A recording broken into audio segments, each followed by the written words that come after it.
country gem. Picked this one up earlier today. It's a 1950 Chevy 4400. It's not in too bad a shape. The box is junk, but it's also, whatever, 50, 60 years old. So that part I would just get rid of right off the bat. Put a flatbed on it. Use it to haul four-wheelers, whatever, motorcycle, side-by-side. So anyway, we'll get started with the body on it. The guy that I picked it up from, he didn't want to be in front of the camera and have any stories to tell about it, which is fine. I'm not comfortable in front of the camera either, so can't say I blame him. So the front windows, the windshield on this side and the windshield on the other side are both good. There's no cracks in them. This window on this side is cracked, needs to be replaced. It's cracked pretty bad, actually. The other side is completely shot. That one's not good whatsoever at all. The motor does not run in it. It's not tight either, it is loose. I took the valve covers off, or the valve cover off. I'll show you guys that in a little bit. It's a 235 inline 6. So, as far as the body goes, I'll grab the flashlight here. By the way, that light there, it is inside the cab. It flew off when I was hauling this thing down the interstate today, so I turned around and just the bezel flew out. But I took the headlight out right away so it wouldn't go flying out as well. So as usual, along the bottom of the door, try it without the light once. You got rust along there. That's got to be redone. That part there is solid. Step is solid. Cab corner is solid. There's shit behind it. I tried to vacuum it out, but I can't get my arm in between that seat and that pillar. That underneath there is solid.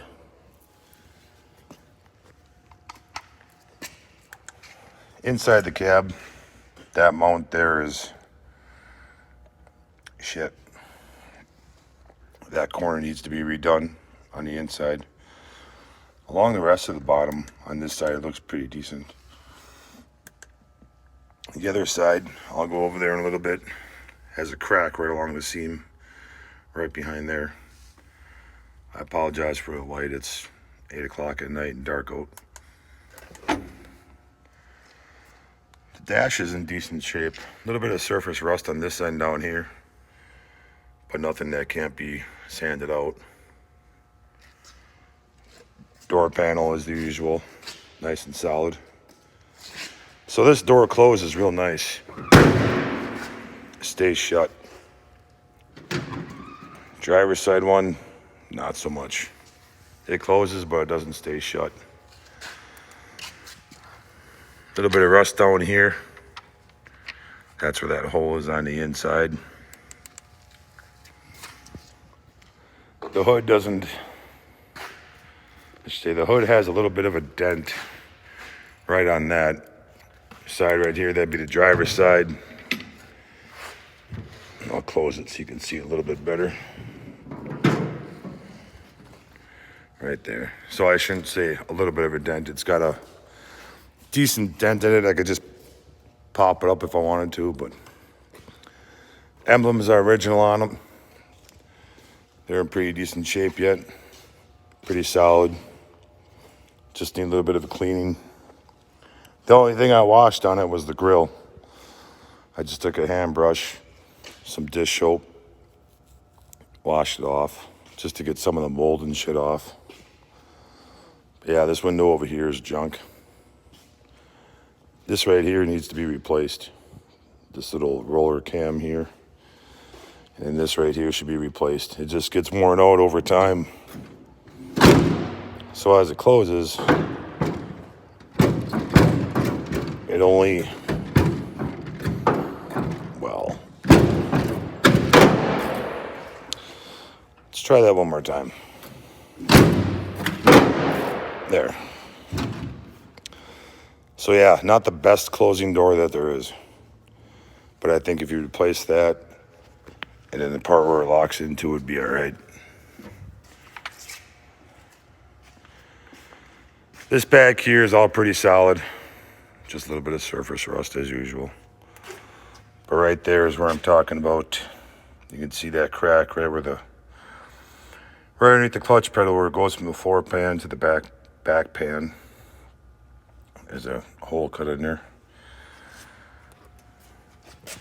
This side here is pretty good, except for right here, up underneath, going up into there. That is real soft. That needs to be redone. This corner down here is also nice and solid.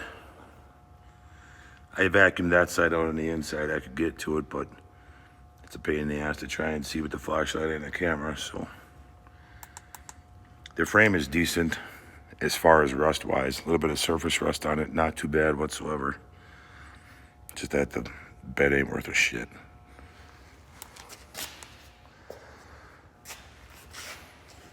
So now we'll get to the motor. Sorry about the finger in front of the camera.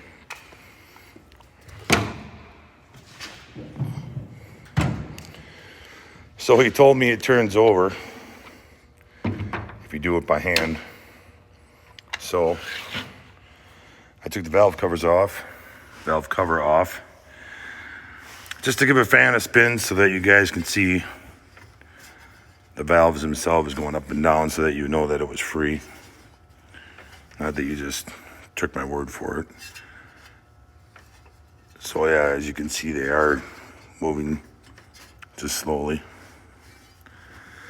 Because I'm not spinning at 600 RPMs. So I do not believe that this motor is the original one that came with it.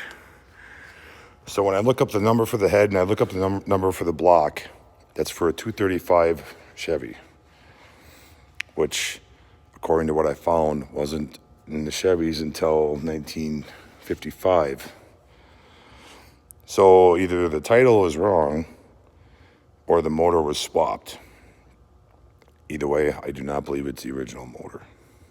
So that is about all as far as this one goes. I have a video of another one that he has there, which the box is all painted up, really nice. It runs, it drives, it stops. It's in pretty nice shape. So I took a 2-minute video of that, and I'll probably put that up on YouTube as well. Also, I have other pictures of other vehicles. He's got, I don't know, 3 to 4 acres full of old cars and trucks. Some he wants to get rid of, some he wants to keep. So the ones that he said he would sell, I took some pictures of them. I'll put them up on Instagram. He also has over 2,500 hubcaps in his shop, which he also is selling those as well. So I'll put a picture of that up on Instagram. So that should do it for this video. Tomorrow I'm going to go look at a Model A. The last one I went to look at I did not get. I'm going to look at a Model A and a Model T. Hopefully they're a couple hours away, so let's see how tomorrow morning looks. And then I'm also going to do a video on an old semi here that we use at the farm, which is a late 70s 359 Peterbilt. So any questions, comments, let me know. I'll leave my email in the description again. So thank you very much.